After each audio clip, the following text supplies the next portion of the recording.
Hello मित्रांनो, तर आज आपण बनवत आहे मिक्स व्हेजिटेबल. तर ब्लिंकिटवर मी हे फ्रोझन मिक्स व्हेजिटेबल ऑर्डर केले.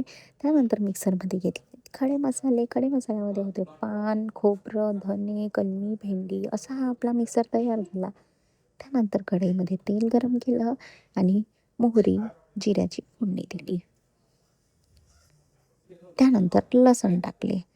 याला छान तळू दिलं आणि मग कांदे आणि कढीपत्ता टाकला.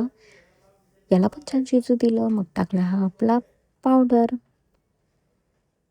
याला छान फिरवून घेतलं आणि मग चवीप्रमाणे मीठ, तिखट, हळद, कस्तुरी मेथी, गोटा मसाला छान फिरवून घेतलं आणि छान शिजू दिलं याला. त्यानंतर मग टाकले आपले व्हेजिटेबल्समध्ये होते बीन्स, गाजर, मटर आणि फुलगोबी. याला छान फिरवून घेतलं आणि थोडंसं पाणी टाकून झाकून याला शिजू दिलं.